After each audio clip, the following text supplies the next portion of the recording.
Hey everyone, ready to really nail that South African teaching interview. Oh, yeah. We're going to be talking about acing that interview at the entry level, Yes. that exciting post-level one stage. Yes. And we're going to be using some insights from this really interesting South African YouTuber who's been through it all and has some great advice. She does. And guess what?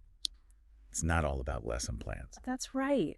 There are so many other things to think about. Yeah, it's not just about, being an expert in your subject. Uh-huh. She really emphasizes some interesting non-academic prep that can make a huge difference. Just thinking about the interview day itself Oh, yeah. and, all the things that can go wrong Right. if you're not prepared. Exactly. Like she even talks about scouting out the location beforehand. Oh, absolutely. And I don't just mean knowing where the school is, Right. but like actually doing a practice run, seeing how long it takes to get there, Yeah, to get there, where to park, where to park, even which entrance to use. all that stuff. Because it's really about, first impressions. Yes, first impressions are so important. And if you're like rushing in, flustered, or lost, Oh, yeah, that's definitely going to impact your performance. and this is something you can apply to any interview. Absolutely. Any interview, not just teaching. So if you eliminate those day of stressors, Uh-huh. you can walk in feeling much more confident and prepared and ready to shine. That's it. You're setting yourself up for success. Right, from the moment you leave the house. Exactly. But then she also talks about the power of mindset. Oh, yes. Mindset is everything. And she's a big advocate for prayer and positive affirmations. It's Yeah. part of her prep routine. I love that. That's so important. I know it might seem a little unexpected. Yeah, you don't always hear that in interview advice, Right. but it really ties into believing in yourself. It does. It's about cultivating that inner confidence that can really shine through. And there's actually research to support this. Yeah. Studies have shown that a positive mindset can actually improve performance under pressure. Wow. So tacking into those practices. Whatever that may be. Yeah, whatever works for you, whether it's prayer or visualization. Or just taking a moment to remind yourself of your strengths. Exactly. It can really give you an advantage. It can. Okay, so we've got this foundation of practical prep Right, and yeah. positive thinking. Mm-hmm. But then she goes on to lay out these 6 dimensions that every South African educator needs to master. Yes, the 6 dimensions. And some of them are kind of what you'd expect, like knowing your subject matter Right, of course. and understanding assessment techniques. The basics. Yeah. But then she goes deeper She's- into some less obvious dimensions. Yes, and those are the ones that really make a candidate stand out. I agree. So let's talk about those. Okay. What are these less obvious dimensions and why are they so important? Well, let's start with classroom management. Okay. And she goes beyond just the theory here. She gives this real-world scenario. Uh-huh. What would you do if you had a consistently disruptive learner? Oh, that's a good one. It's about showing that you can handle those challenging situations. So it's one thing to know the theories of classroom management, Yes, you have to know the theory. but interviewers want to see how you'd actually apply them. In a real classroom. In real life. Exactly. And then she talks about administration, Oh, yes, administration. which often gets overlooked. It does. But she's like, know your paperwork, people. She really emphasizes this. She does, and it might seem mundane, but it speaks to professionalism Uh-huh. and organization. Schools need teachers who are organized. Right. Who can manage their responsibilities efficiently. And knowing those ins and outs of the administrative side shows you're on top of things. Exactly. It's a sign of a true professional. Okay, so we've got classroom management, Yes. administration. What's next? Well, then there's communication. Oh, yeah. And this is where things get interesting. Well, you're dealing with so many different stakeholders. Right. Students, parents, colleagues, administrators, It's a whole ecosystem. and communication is key to keeping everything running smoothly. Absolutely. She gives this great example. Oh, yeah, tell me about it. Imagine you have to call in sick. Okay. Who do you inform and how? Oh, that's a good one. It seems simple, but it reveals a lot about your understanding of professional etiquette. Do you call your best friend who also teaches there? Right. Do you text the principal? Exactly. Do you follow the established chain of command? It's about understanding those lines of communication Yes. and demonstrating respect for the hierarchy. Okay, so classroom management, administration, communication. Yes. What's the last one? This one might be a little less familiar. It's stakeholder relations. Stakeholder relations. It's about recognizing that teaching goes beyond the classroom walls.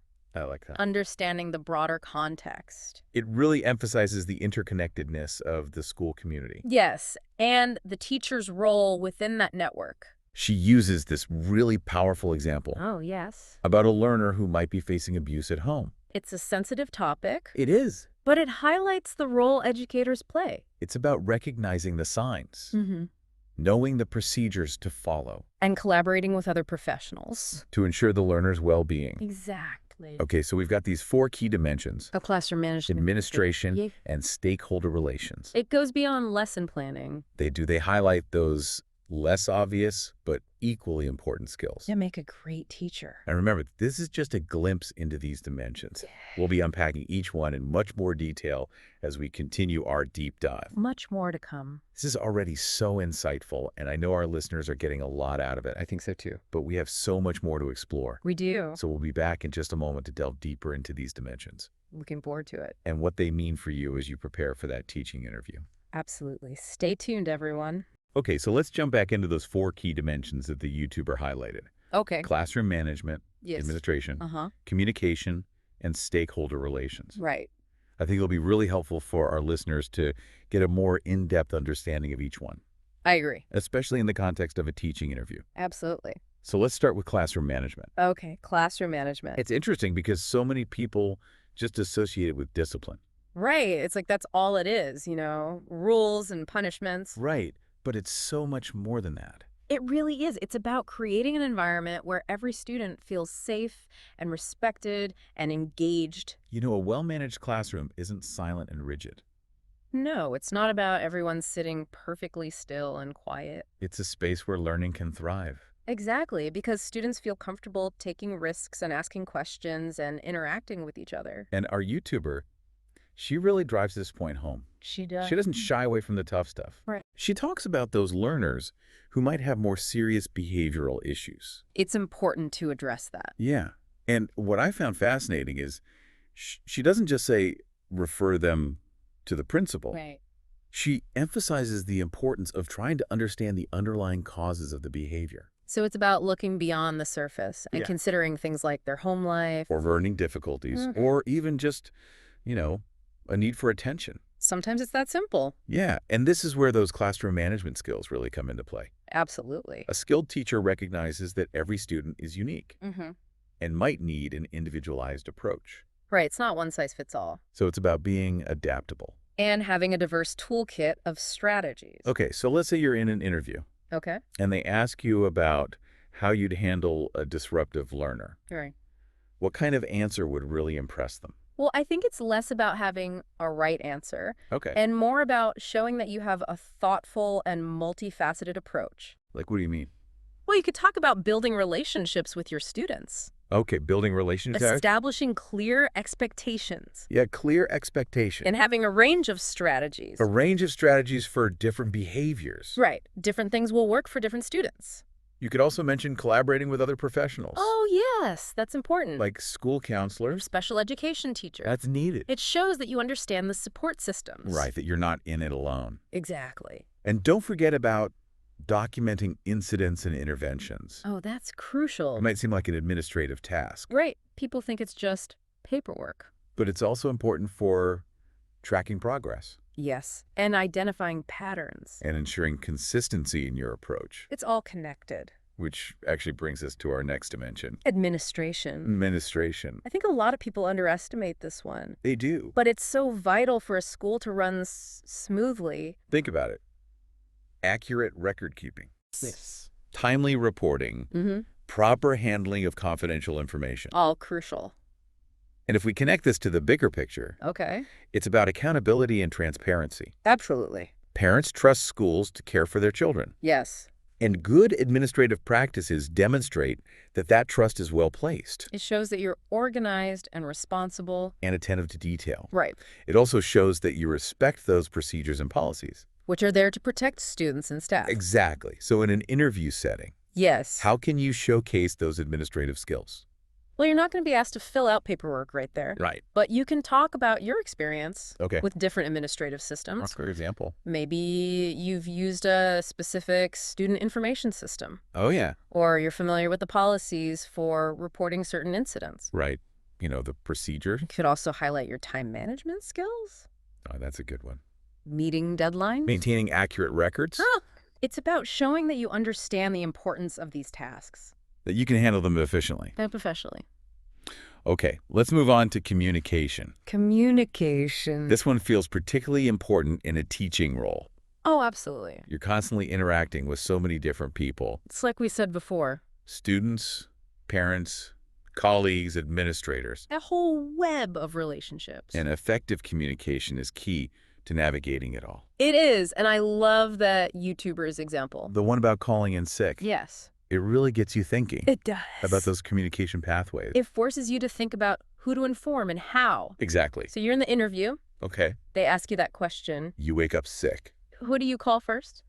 What would show that you understand professional communication? Well, first of all, I would definitely not text anyone. Oh, really? Yeah. It's important to be formal and respectful. Especially in that kind of situation. Right. It's not a, hey, I'm sick kind of thing. It's about following the protocol. For reporting absences. Exactly. So you could say that you would call the school's main office. Okay, the main office. Or follow the procedures outlined in the handbook. The school handbook. And you should also mention informing your colleagues. Especially if they're covering your classes. Yes, that's important. And it's not just about who you inform, Right. but how you inform them. Being clear and concise and respectful. So it's about demonstrating that you understand professional etiquette. And that you can communicate effectively. Within a team environment. A team environment. Okay, so we've talked about classroom management, Huh. administration, Yes. and communication. What's next? Now let's tackle that last one. Stakeholder relations. Stakeholder relations. This one is particularly relevant in South Africa. Yes, where education often goes beyond just the classroom. It's about recognizing the broader context. Right, the community, the families, the support services. And I think that YouTuber's example about the learner facing abuse. Yes, that was a powerful one. It highlights how important this dimension is. Teachers play such a crucial role. In identifying and responding to those situations. That might be happening outside of school. Exactly. So it's about being observant and empathetic. And knowing when to reach out for help. And understanding those legal and ethical responsibilities. That come with being an educator. So in a South African context specifically, Yeah. what kind of stakeholders might teachers need to interact with? Well, beyond parents and colleagues, you might have social workers, Social workers, okay. community leaders, Mm-hmm. religious organizations, Interesting. even government agencies. Wow, a lot. And each stakeholder has a unique role to play. In supporting those learners. Exactly. So let's say you're in that interview. Okay. They ask you about stakeholder relations. Right. What kind of answer would show that you really get it? Well, you could talk about building strong relationships with parents, That's a good one. regular communication, active listening. Collaborating on their child's education. Yes, working together. You could also talk about being aware of the resources in the community That's important. and knowing when to refer families for additional support. It's about knowing what's out there. And it's not just about reacting to situations. Right. You could highlight a proactive approach. Oh, yes, being proactive. Like maybe you've organized community events. Or collaborated with local organizations or even advocated for policy changes. that benefit students. So it's about going above and beyond. It's about showing that you're committed to making a difference. And that you understand how the school and the community are connected. They are interconnected. This is so valuable.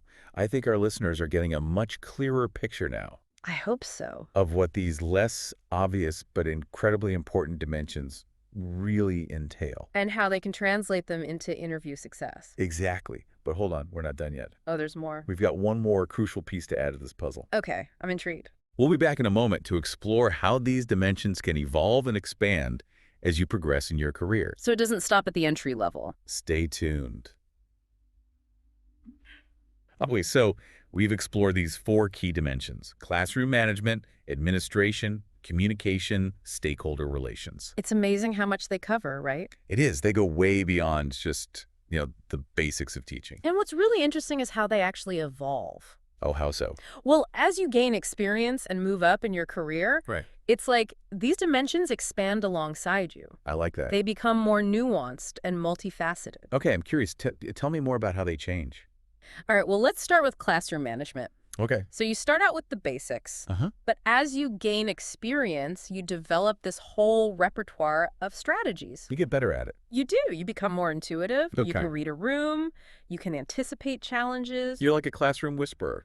Kind of. You're Yeah. less reactive and more proactive. And that ability to manage a classroom becomes even more important. It does, especially if you take on leadership roles. Okay, so you're mentoring other teachers. Right. Or maybe you're shaping school-wide policies. Your influence expands. Exactly. Your Right. classroom management skills are essential for leading and guiding others. That makes sense. Now, what about administration? Administration. You'd think the paperwork would be less important as you move up. You would, wouldn't you? Yeah. But actually, it's often the opposite. Why is that? Well, think about it. Okay. You have more responsibility, Okay. bigger budgets, more complex schedules. You're managing a whole system. You are. And those administrative skills become even more crucial. Organization, time management, attention to detail. Everything has to run smoothly. Right. Resources need to be allocated effectively. Everyone needs to be on the same page. Okay, I see. And what about communication? Communication, that becomes an art form. How so? Well, you're not just communicating with students and parents anymore. Right. Who else are you talking to? You're talking to teachers at different stages in their careers, Yeah. administrators with different priorities, Mm-hmm. community partners with different perspectives. With a lot to juggle. It is. It's like a symphony of communication, You're the conductor. trying to keep everyone in harmony. That's a good analogy. And finally, stakeholder relations. Well, with stakeholder relations, you become even more deeply embedded in the community. Okay. You understand the nuances. You're more attuned to the resources. You're more adept at handling those complex situations. Exactly. You become a true advocate for your students. A bridge between the school and the community. That's it. It's amazing to think how these 4 dimensions, Which are so important for that entry-level interview, right, actually lay the foundation for a much longer journey. a lifelong journey in education. It really is. So to our listener, as you prepare for that teaching interview, Yes. remember these 4 dimensions: classroom management, administration, communications, stakeholder relations. They're not just boxes to check off. Right. They're the building blocks of a successful career. A fulfilling career in education. Exactly. Embrace them. Explore them. Let them guide you. As you step into the world of teaching. And remember, the journey doesn't end with that first interview. It's just the beginning. It's the start of an incredible adventure. We're so excited for you. We are, and we're cheering you on every step of the way.